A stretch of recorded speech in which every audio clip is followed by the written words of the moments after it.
Assalamualaikum warahmatullahi wabarakatuh. Nama saya Mega Puspitasari dari Prodi Pendidikan Agama Islam, Fakultas Tarbiyah dan Keguruan, Universitas Islam Negeri Sultan Toha Saifuddin Jambi. Di sini saya akan menjelaskan beberapa materi tentang mata kuliah, evaluasi, dan proses hasil belajar. Langsung saja kita ke materi yang pertama yang berjudul Hakikat Evaluasi Pembelajaran. Apa itu hakikat evaluasi pembelajaran? Evaluasi pembelajaran adalah penilaian pertumbuhan siswa dalam proses belajar mengajar. Adapun tujuan dari evaluasi pembelajaran ini yaitu agar guru mengenal siswa selengkap mungkin dan siswa mengenal dirinya sesempurna-sempurnanya. Ada 4 fungsi dari evaluasi pembelajaran ini. Yang pertama, formatif, yang kedua, sumatif, yang ketiga, diagnostik, dan yang keempat, seleksi dan penempatan. Lanjut ke materi yang kedua, tentang karakteristik, model, dan pendekatan evaluasi pembelajaran. Ada 8 karakteristik evaluasi pembelajaran. Yang pertama, valid, artinya suatu instrumen yang betul-betul mengukur apa yang perlu diukur. Yang kedua, reliable, artinya handal jika ia mempunyai hasil yang taat asas. Yang ketiga, relevan, artinya instrumen yang digunakan harus sesuai dengan standar kompetensi. Yang keempat, representatif, artinya materi yang benar-benar mewakili seluruh materi yang disampaikan. Yang kelima, praktis, artinya mudah digunakan dari teknik penyusunan instrumen dan bagi orang lain yang menggunakannya. Yang keenam, diskriminatif, artinya harus disusun sedemikian rupa sehingga dapat menunjukkan perbedaan yang ada. Yang ketujuh, spesifik, artinya disusun dan digunakan khusus untuk objek yang dievaluasi. Yang kedelapan, proporsional, artinya harus memiliki tingkat kesulitan yang proporsional antara sulit, sedang, dan mudah. Adapun model-model dari evaluasi pembelajaran yaitu model Taylor, model yang berorientasi pada tujuan, model pengukuran, model kesesuaian, Additional System Evaluation Model, model Akin, model Brin-Kerhoff, Illuminative Model, dan model responsif.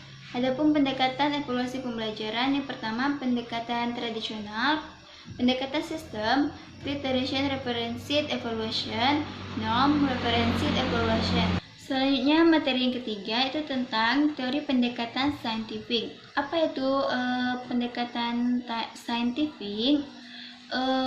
Pendekatan yang berpusat kepada siswa agar siswa secara aktif mengkonstruksi konsep atau hukum prinsip melalui tahapan-tahapan mengamati, merumuskan masalah, mengajukan atau merumuskan hipotesis, mengumpulkan data dengan berbagai teknik, menganalisis data, menarik kesimpulan, dan mengkomunikasikan konsep, hukum, atau prinsip yang ditemukan. Selanjutnya penilaian otentik, yaitu kegiatan menilai peserta didik yang menekankan pada penilaian baik itu proses maupun hasil dari berbagai instrumen. Selanjutnya jenis-jenis penilaian otentik yang harus dilakukan oleh guru. Yang pertama, penilaian sikap, yang kedua penilaian pengetahuan, yang ketiga penilaian keterampilan. Lanjut materi yang keempat, yaitu tentang penyusunan kisi-kisi evaluasi hasil belajar. Adapun syarat-syarat penyusunan kisi-kisi yang baik, yang pertama itu kisi-kisi harus mewakili isi silabus atau kurikulum atau materi yang telah diajarkan secara tepat dan proporsional. Yang kedua, komponen-komponen diuraikan secara jelas dan mudah dipahami. Yang ketiga, materi yang hendak ditanyakan dapat dibuatkan soalnya. Lanjut ke materi yang kelima, yaitu tentang menganalisis instrumen. Apa itu instrumen?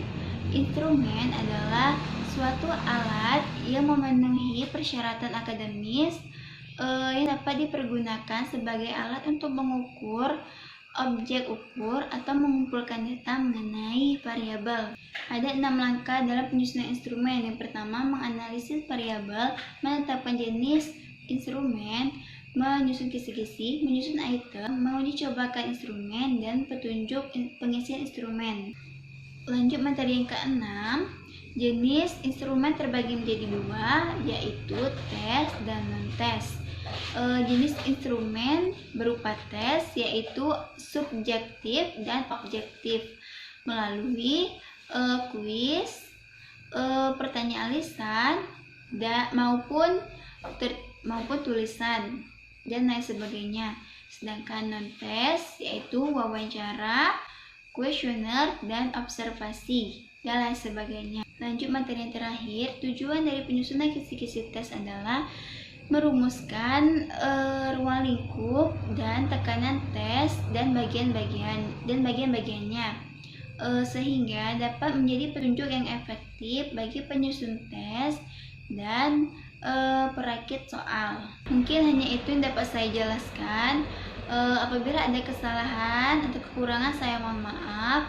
Saya akhiri. Wassalamualaikum warahmatullahi wabarakatuh.